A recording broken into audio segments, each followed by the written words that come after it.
Good morning dear students, welcome back. Electrostatic potential की बात हम लोग पिछली क्लास में कर रहे थे, उसी को आगे परस्यू करेंगे।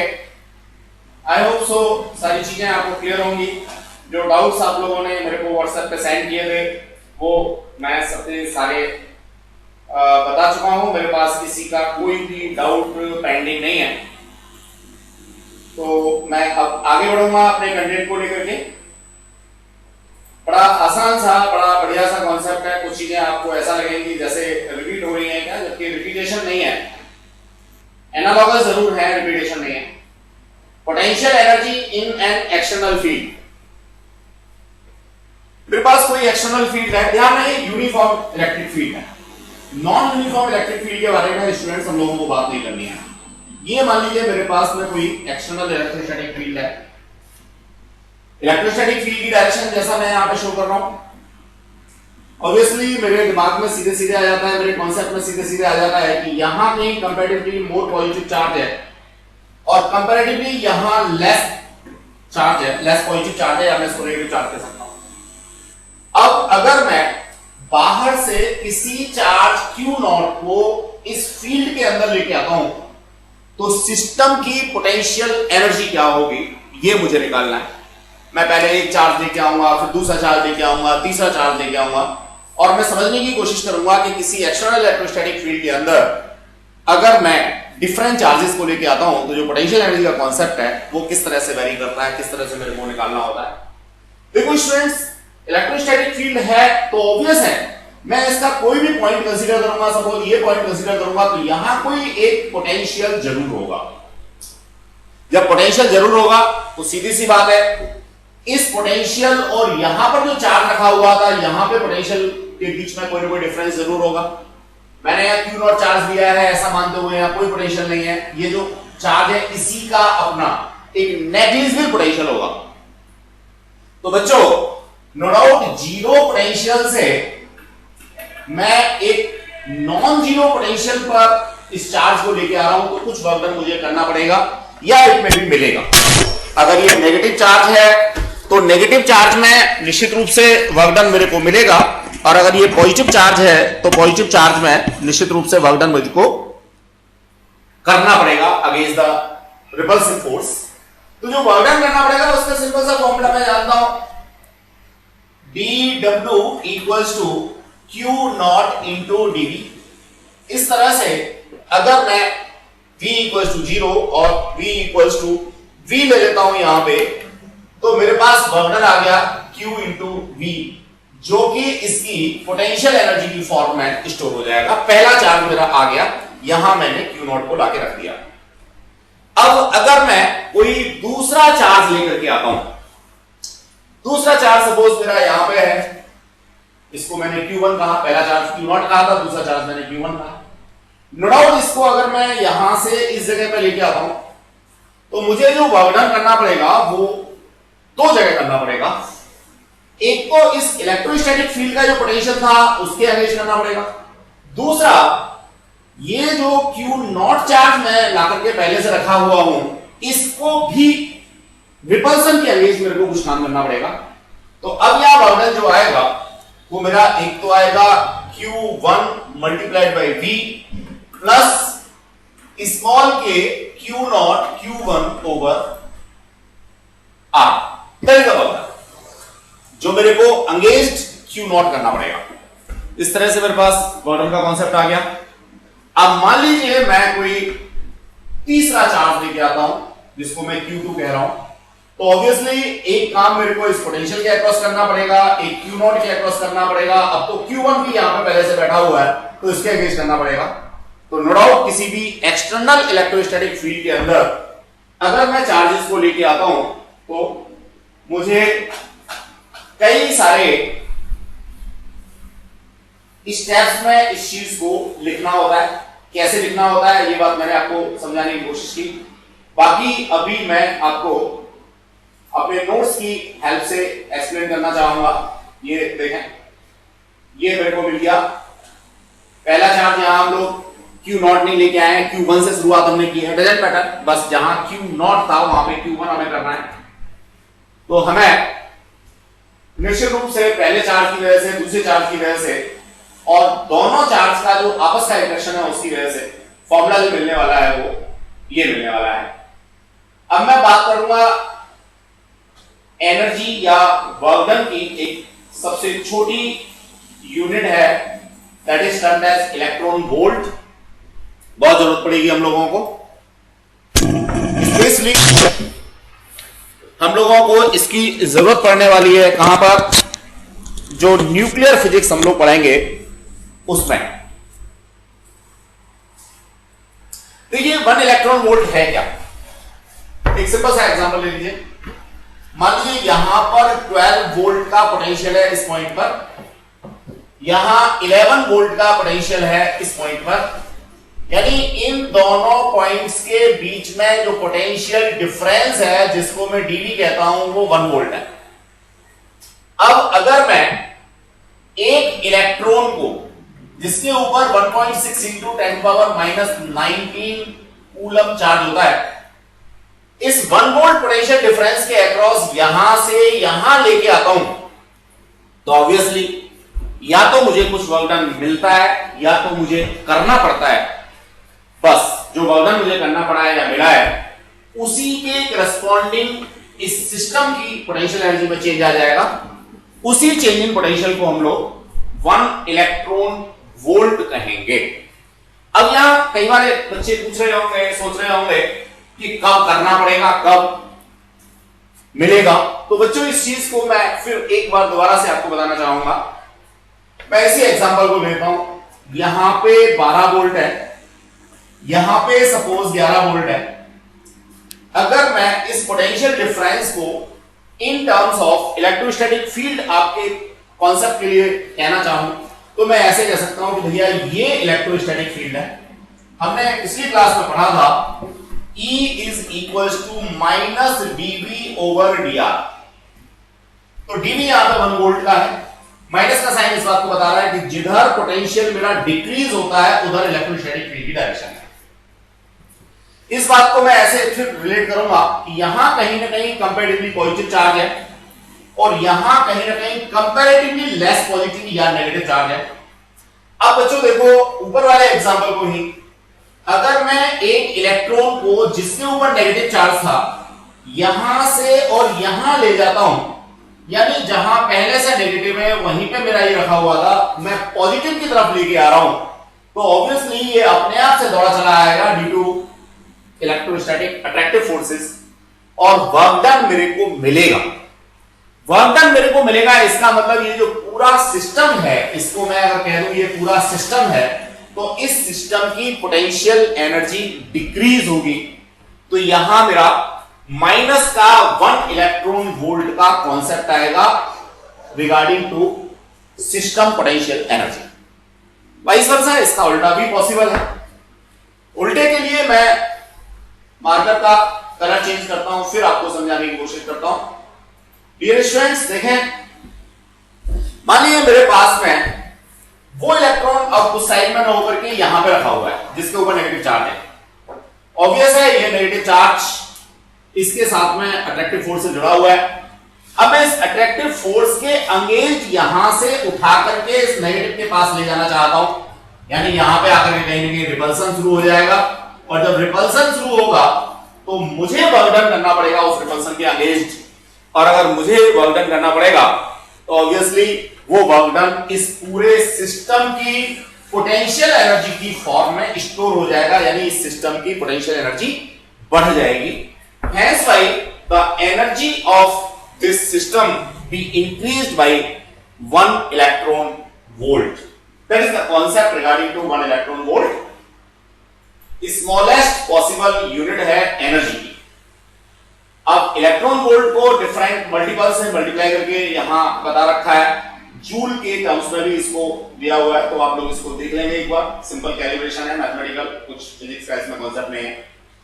इसके बाद potential energy of a dipole in uniform electric field. Again keep in mind students, आप लोगों को यहां जो कॉन्सेप्ट लेना है वो यूनिफॉर्म इलेक्ट्रोस्टैटिक फील्ड का ही लेना है। नॉन यूनिफॉर्म इलेक्ट्रोस्टैटिक फील्ड का कोई कॉन्सेप्ट हम लोगों के सिलेबस में नहीं है। तो देखिए इलेक्ट्रोस्टैटिक यूनिफॉर्म हमने यहां पे दिखा रखा है इक्वी स्पेस्ड पैरेलल लाइंस की हेल्प से। इसके अंदर हमने ये डाइपोल को प्लेस किया हुआ है, ये डाइपोल मेरा प्लेस है, ठीक है। डाइपोल मूवमेंट की डायरेक्शन इस एरो हेड से रखी है, इसका मतलब यहां कहीं डाइपोल का नेगेटिव चार्ज है और यहां कहीं डाइपोल का पॉजिटिव चार्ज है। मैं फोर्सेस की बात करता हूं तो पॉजिटिव चार्ज के ऊपर इलेक्ट्रोस्टैटिक फील्ड की डायरेक्शन में ही फोर्स लगेगा, नेगेटिव चार्ज पे इलेक्ट्रोस्टैटिक फील्ड की डायरेक्शन के अपोजिट डायरेक्शन में फोर्स लगेगा। ये मेरे पास कॉन्सेप्ट था, इक्वल एंड अपोजिट फोर्सेस मेरे को यहां पे मिल रहे हैं। तो टॉर्क का कॉन्सेप्ट आएगा और टॉर्क का कॉन्सेप्ट सब बच्चों ने पढ़ा था पिछली क्लास में। टॉर्क इक्वल्स टू क्या था, ये था P E sine theta. P dipole moment है, वेक्टर क्वांटिटी है जिसकी डायरेक्शन नेगेटिव से पॉजिटिव की तरफ होती है, अगेन यहां पर दिखा रखी है। ई इलेक्ट्रोस्टैटिक फील्ड है जिसकी डायरेक्शन पॉजिटिव से नेगेटिव की तरफ होती है, सब लोग जानते हैं। What about the theta? Exactly theta is the angle in between electrostatic field and dipole moment. देखो बच्चों, यहां अगर आपने ऑर्डर चेंज कर दिया, आपने कहा theta is the angle in between dipole moment and electrostatic field, तो सारा का सारा जो डेरिवेशन है या सारा का सारा जो साइन कन्वेंशन है वो उल्टा हो जाएगा। इसलिए हम जब भी एंगल मेजरमेंट की बात करते हैं, एंगल को बताने की बात करते हैं, तो पहले कौन सी क्वांटिटी ले रहे हैं, बाद में कौन सी क्वांटिटी ले रहे हैं, ये बात हम लोगों को विशेष रूप से ध्यान रखनी चाहिए। तो यहां मैंने कहा है angle in between direction of electrostatic field and dipole moment. Angle measurement always मेरी एंटी क्लॉकवाइज होती है। कैसे होती है? Anti clockwise. तो ये जो इलेक्ट्रोस्टैटिक फील्ड की डायरेक्शन थी, इससे एंटी क्लॉकवाइज डाइपोल मोमेंट की डायरेक्शन की तरफ मैं गया, तो ये मेरा एंगल आ गया थीटा। मैंने यहां टॉर्क इक्वल्स टू, जो कि अपने आप एक वेक्टर क्वांटिटी है, P E sine theta mention कर दिया। अब स्टूडेंट्स मैं वर्गन की बात करूंगा, कब करूंगा? जब मैं इस डाइपोल को अपनी ओरिएंटेशन से डिस्टर्ब करूंगा। ओरिएंटेशन से डिस्टर्ब करने के लिए मैं क्या करता हूं, जो इनिशियल ओरिएंटेशन है इसका नाम देता हूं थीटा 1 और इसको घुमा के सपोज मैं यहां ले आया। अब डाइपोल मोमेंट की डायरेक्शन ये हो गई मेरे पास नई वाली, एंगल जो है वो ये वाला हो गया मेरा थीटा, यानी इनिशियल एंगल थीटा 1 से मैंने इसको घुमा करके कर दिया कहां, थीटा 2 पे। तो ऑब्वियसली इसको घुमाने में, इसको टर्न करने में कुछ वर्डन का कॉन्सेप्ट होगा। जो भी वर्डन का कॉन्सेप्ट होगा वही इसकी पोटेंशियल एनर्जी में कन्वर्ट हो जाएगा। तो मुझे यहां निकाल करके देना है कि ये वर्डन कितना होगा, कैसे होगा, जरा देखें। Analogous formula dw equals to F dx। Torque के लिए आ जाता है dw equals to torque into d theta. मैं वैल्यू डालू dw equals to that is P E sine theta d theta. देखो बच्चों, डिफरेंशियल फॉर्म बन गई। अगर मेरे को कंप्लीट वर्गन चाहिए तो मैं यहां लिमिट्स दूंगा।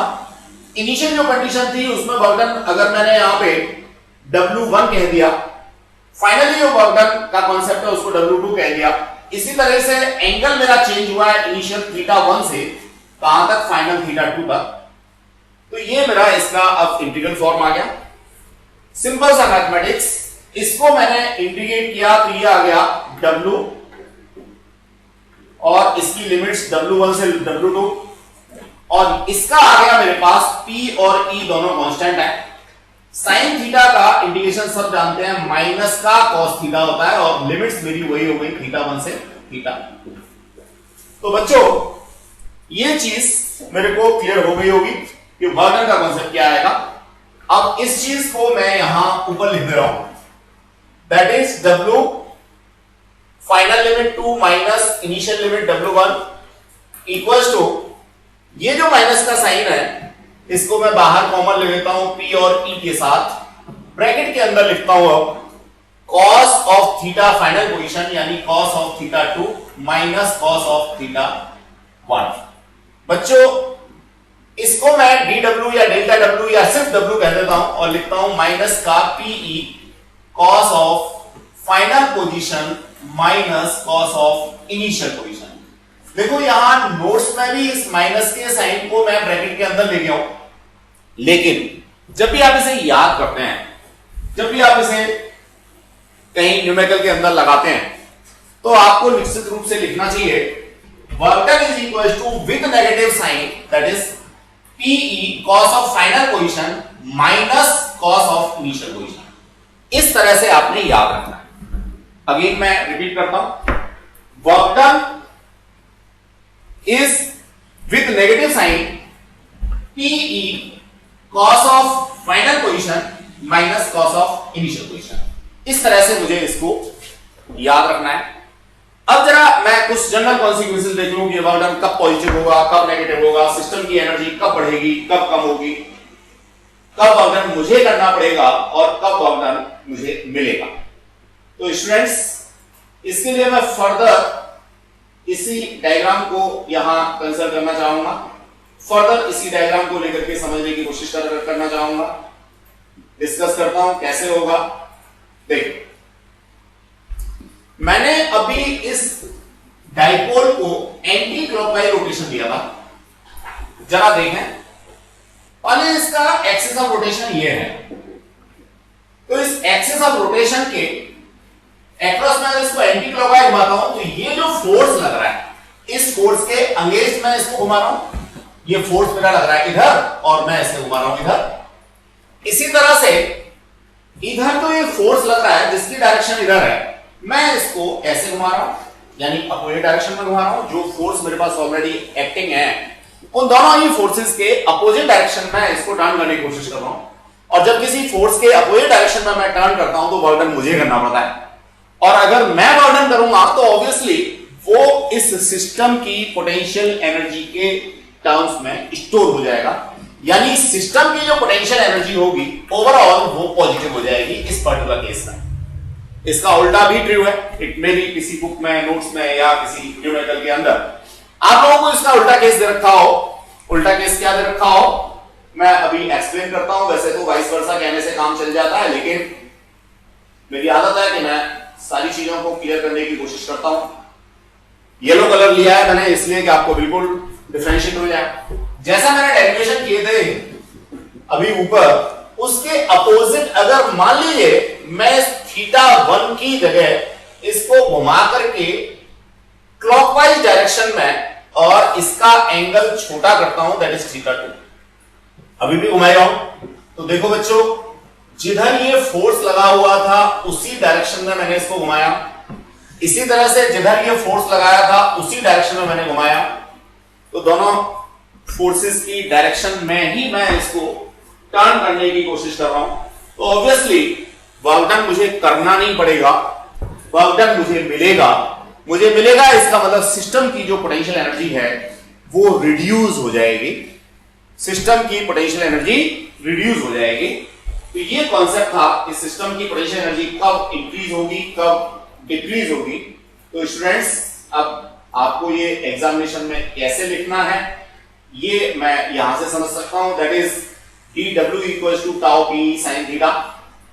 इसके बाद मैंने टोटल वर्क डन की बात की, यहां लिमिट्स डाल दी थीटा 1 से थीटा 2 तक की। अब यहां हो सकता है आपको क्लियर ना हो लिखने में, लेकिन आपको लिख देना चाहिए, डायग्राम बना करके उसके ऊपर क्लियरली मेंशन करना चाहिए कि आपने इसको एंटी क्लॉकवाइज घुमाया है, क्लॉकवाइज घुमाया है, इन द अपोजिट डायरेक्शन घुमाया है या इन द सेम डायरेक्शन घुमाया है। उसी के अकॉर्डिंग आप लोगों को यहां पे वर्क डन की कैलकुलेशन करनी चाहिए। सेम कॉन्सेप्ट सारी चीजें हैं यहां पे, बस ये देखना है कि इस फॉर्मूले में माइनस का साइन हमने कॉमन नहीं लिया है, तो initial position minus final position आ रही है, तो आप इससे बच के रहें। आप कोई भी रोटेशन दे सकते हैं, लेकिन आपको क्लियर ये बात होनी चाहिए दिमाग में कि कब ये final position minus initial position आता है, कब आता है डियर स्टूडेंट, तब आता है जब यहां माइनस का साइन हम कॉमन ले लेते हैं। गुड, इस तरह से पोटेंशियल एनर्जी का कांसेप्ट ये हमारा आ गया। अब इसके कुछ स्पेशल केसेस हैं वो स्पेशल केसेस मैं यहाँ डिस्कस करना चाहूंगा। निश्चित रूप से आप लोगों को उन स्पेशल केसेस के ऊपर क्वेश्चंस कई बार मिलते हैं। स्टूडेंट्स देखिए, वो कह रहा है initially dipole is oriented in 90 degree. इस बात को समझे। मान लीजिए ये मेरे पास इलेक्ट्रोस्टैटिक फील्ड है और डाइपोल मोमेंट की डायरेक्शन ये है, anti clockwise angle measurement 90 degree ये है। अगर ये सिचुएशन है तो इस सिचुएशन में क्या होगा, मेरे पास पोटेंशियल एनर्जी ये होगी माइनस का पी डॉट ई। कैसे निकाला, माइनस का साइन मैंने यहां कॉमन नहीं लिया है तो initial position minus final position लिखूंगा। इनिशियल पोजीशन मेरी 90 डिग्री पे है, cos 90 की वैल्यू 0 होती है। फाइनल पोजीशन ये अलाइन होके आ जाएगा। अलाइन कैसे हो जाएगा, अगर मैं इसको फ्री टू रोटेट छोड़ूंगा तो ये पैरेलल हो जाएंगे, जिधर ई है उधर ही पी आ जाएगा और इनके बीच में एंगल 0 होगा। और जब एंगल 0 होगा तो ऑब्वियसली ये मेरे पास कॉन्सेप्ट मिल जाएगा। अगर 0 नहीं हुआ है तो मैं यहां थीटा की वैल्यू डाल करके जो भी वैल्यू आने वाली होगी उसको कंप्यूट कर पाऊंगा, निकाल पाऊंगा। अब स्पेशल केसेस में हम लोग बात करना चाहेंगे again the position of stable equilibrium.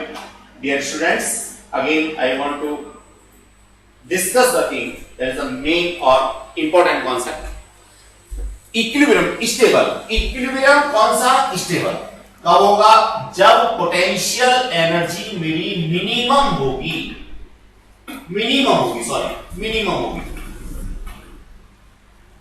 और मिनिमम पोटेंशियल एनर्जी क्या हो सकती है, माइनस का पीई हो सकती है। अब देखो 0 मत कहना है यहां, क्योंकि मेरी पोटेंशियल एनर्जी नेगेटिव का साइन भी कंटेन करती है। तो मिनिमम पोटेंशियल एनर्जी जो होगी वो 0 नहीं होगी, वो माइनस का पीई होगी। माइनस का पीई पोटेंशियल एनर्जी तब होगी जब एंगल बीच में 0 होगा। और एंगल बीच में 0 तब होगा जब अभी थोड़ी देर पहले हमने डिस्कस किया था कि ये मेरे पास P और ये E यानी दोनों पैरेलल। तो इस स्थिति में सिस्टम की पोटेंशियल एनर्जी मिनिमम होगी और जब सिस्टम की पोटेंशियल एनर्जी मिनिमम होगी तो निश्चित रूप से उस समय वो स्टेबल इक्विलिब्रियम में होगा। यानी अगर आप उसको थोड़ा सा डिस्प्लेस करके छोड़ भी दोगे तो वापस अपनी उसी ओरिएंटेशन में पहुंचने की कोशिश करेगा और पहुंच जाएगा। चलिए, इसके बाद हम पोजीशन ऑफ जीरो एनर्जी। अब देखिए जीरो एनर्जी की पोजीशन को ना मैं स्टेबल कहूंगा ना मैं अनस्टेबल कहूंगा, एक डिफरेंट केस हो गया। जीरो पोटेंशियल एनर्जी मेरी तभी हो सकती है जब ये 90 डिग्री एंगल हो। किसके बीच में, अगेन पहले मेरे को इलेक्ट्रोस्टैटिक फील्ड कहना है और उसके परपेंडिकुलर मेरे को बताना है क्या, डाइपोल मोमेंट। तो इस पर्टिकुलर केस में जो सिस्टम की पोटेंशियल एनर्जी है वो जीरो होगी और स्टेबल इक्विलिब्रियम तो है ही नहीं, इक्विलिब्रियम भी नहीं है, इसका मतलब ये अनस्टेबल है। अब अनस्टेबल के बाद में मेरा केस आता है मोस्ट अनस्टेबल केस। अब देखो बच्चों, मोस्ट अनस्टेबल केस में निश्चित रूप से जो सिस्टम की पोटेंशियल एनर्जी है वो मैक्सिमम होनी चाहिए और मैक्सिमम पोटेंशियल एनर्जी जो हो सकती है वो हो सकती है यहां पे प्लस का पी। इसको थोड़ा सा मैं सही करके लिखूंगा, that is PE. P is where dipole moment and E is where what, electrostatic field। ये पॉजिटिव P कब हो सकती है, कब हो सकती है जब ये एंगल 180 डिग्री हो और एंगल 180 डिग्री होगा कब होगा, जब मेरा इलेक्ट्रोस्टैटिक फील्ड इधर अलाइन हो और इसके एंटी पैरेलल मेरा डाइपोल मोमेंट हो, तब ये एंगल मेरा 180 डिग्री होगा। और इस स्थिति में सिस्टम की पोटेंशियल एनर्जी जो होगी वो मैक्सिमम होगी एंटी पैरेलल केस में और ये अनस्टेबल इक्विलिब्रियम में कहलाएगा। तो डियर स्टूडेंट्स, ये कॉन्सेप्ट था किसी भी डाइपोल का यूनिफॉर्म इलेक्ट्रोस्टैटिक फील्ड के अंदर कॉन्सेप्ट। चलिए, अब जैसा हम लोग जानते हैं किसी भी कॉन्सेप्ट को पढ़ने के बाद हमें ये तो चेक करना ही चाहिए कि हमें कितना आ गया। वो हम तभी कर सकते हैं जब हम उस पे बेस्ड न्यूमेरिकल को सॉल्व करने की कोशिश करें। चलिए, एक छोटा सा न्यूमेरिकल, बिल्कुल आसान वाला numerical. Again keep in mind physics है बच्चों, कभी भी इसको लाइटली नहीं लेना है। ऑलवेज आपके फिजिक्स के न्यूमेरिकल्स को बिल्कुल केयरफुली पढ़ना है, उसके बाद काम करना है। चलिए, पहले मैं एग्जांपल पढ़ता हूं, आपको हिंट देता हूं, आपको एक्सप्लेन करने की कोशिश करता हूं, इसके बाद फिर इसका सॉल्यूशन हम लोग देखेंगे। 3 charges minus q plus q and minus q are placed at equal distance on a straight line. तो आप बच्चे यहां पे ये स्ट्रेट लाइन बना लो, इस स्ट्रेट लाइन पे पहले माइनस का क्यू लिखो, इक्वल डिस्टेंस पे प्लस का क्यू लिखो, फिर यहां पे माइनस का क्यू लिखो। ये 3 सिचुएशन आपने बता दी। If the potential energy of system, देखिए यहां पे मैंने हाईलाइट किया हुआ है, ये आपको एग्जाम में हाईलाइटेड नहीं मिलेगा। मैंने हाईलाइट इसलिए किया है कि आपको पूरे क्वेश्चन को वर्ड बाय वर्ड प्रॉपरली पढ़ना है, उसके अकॉर्डिंग उसका मीनिंग देखना है और तब क्वेश्चन को करना है। तो ये यहां सिस्टम की बात कर रहा है, दूसरा क्या हो सकता है इसकी जगह पे चार्ज हो सकता है, पर्टिकुलर किसी चार्ज की बात कर सकता है। तो यहां पर्टिकुलर चार्ज की बात नहीं कर रहा है स्टूडेंट्स, वो बात कर रहा है किसकी, सिस्टम की बात कर रहा है। ऑफ 3 चार्जेस इज 0, यानी पूरे सिस्टम की एनर्जी क्या है, 0 है। बड़ा आसान सा कॉन्सेप्ट हो गया। कैसे हो गया भैया, आप सिस्टम की एनर्जी निकालो और उसको 0 के बराबर डाल दो, अपने आप से रिलेशनशिप आपको मिल जाएगी। सिस्टम की पोटेंशियल एनर्जी निकालने के लिए जितने भी डिफरेंट पॉसिबल कॉम्बिनेशंस बनते हैं, मान लीजिए मैं इसको ए कहता हूं, इसको बी कहता हूं, इसको सी कहता हूं, जितने भी पॉसिबल कॉम्बिनेशन बनते हैं सारे कॉम्बिनेशंस को कंसीडर करो और हर कॉम्बिनेशन को एक बार कंसीडर करो। कभी भी कोई भी 2 कॉम्बिनेशंस आप लोगों को कंसीडरेशन में नहीं लेने, हर कॉम्बिनेशन एक बार आपने लेना है। जैसा कि कल हमने डिस्कस किया था एक स्क्वायर का केस लेकर के, आई होप सो घर पे जाकर के आपने उसको रिवाइज किया होगा। मैं अब आगे देखता हूं, ये कॉन्सेप्ट लेकर के फॉर्मूला डालता हूं। देखिए वही डायग्राम आपके सामने आ गया जो हमने सोचा था, minus Q plus Q minus Q, same distance r r अपनी तरफ से ले ली। जो पॉसिबल कॉम्बिनेशंस हैं वो सारे पॉसिबल कॉम्बिनेशंस को मैंने यहाँ पे पोटेंशियल एनर्जी के फॉर्म में लिखा, 0 के बराबर डाल दिया और मेरे को दोनों के बीच में रिलेशनशिप आ गया। की कॉन्सेप्ट था कि सिस्टम की टोटल एनर्जी 0 है। देन आफ्टर नेक्स्ट क्वेश्चन, बड़ा आसान सा, बढ़िया सा, अच्छा सा कॉन्सेप्ट को क्लियर करने वाला है बच्चों। क्या देखेंगे हम लोग क्या होता है इसमें, अगेन क्वेश्चन को केयरफुली पढ़ना है। देखिए 2 electrons each moving with a velocity 10 to the power 6 meter per second are released towards each other. What will be the closest distance of approach between them? चलिए, एक इलेक्ट्रॉन यहां पे रखा है, एक इलेक्ट्रॉन यहां पे रखा है, दोनों को एक दूसरे की तरफ हमने v वेलोसिटी से क्या किया जी, थ्रो किया, ऐसे मान लो। तो नो डाउट जब इसको मैं थ्रो करूंगा तो इसकी अपनी काइनेटिक एनर्जी होगी हाफ mv², इसकी अपनी काइनेटिक एनर्जी होगी हाफ mv²। दोनों एनर्जी जब मेरी बराबर हो जाएंगी सिस्टम की पोटेंशियल एनर्जी के बराबर, तो ये रुक जाएंगे। सिंपल, मान लीजिए r नॉट डिस्टेंस पे आके रुक गए, तो मुझे यहां पोटेंशियल एनर्जी निकालनी है और जो इनिशियल काइनेटिक एनर्जी दोनों की थी, दोनों की एनर्जी का जो सम था उसके बराबर डाल देते हैं। हाफ mv² पहले की, हाफ mv² दूसरे की, और ये क्या आ गई पोटेंशियल एनर्जी, ऐसा मानते हुए कि वैक्यूम है, एप्सिलॉन नॉट हमने कंसीडर किया। e इलेक्ट्रॉनिक चार्ज है, दोनों के आगे माइनस का साइन लगाओगे प्लस हो जाएगा, रिपल्सिव होगा, अपॉन में r0। बस आपके पास में क्या बचा, एक अकेला पैरामीटर बचा r0। सारे पैरामीटर्स अगर आपके एसआईयू सिस्टम में होंगे तो r0 की वैल्यू आप लोग यहां से निकाल पाएंगे। बच्चों कैलकुलेशन आपको हमेशा अपने आप से करनी है, यहां की कैलकुलेशन को कभी कंसीडरेशन में नहीं लेना है। God bless you. It is the concept for today's class. इसी से रिलेटेड कुछ क्वेश्चंस जो आपको असाइनमेंट की फॉर्म में हमने प्रोवाइड कर रखे हैं, आप उन क्वेश्चंस को घर पे बैठ के करेंगे। कोई भी क्वेश्चन में प्रॉब्लम होगा तो आपको यहाँ एक व्हाट्सएप नंबर मैंने प्रोवाइड किया हुआ है, आप इस व्हाट्सएप पे अपना क्वेश्चन डाल देंगे। आई होप सो कि मैं कोशिश करूंगा उसका डाउट आपका क्लियर कर दूंगा। Thanks a lot, be safe, की सेफ।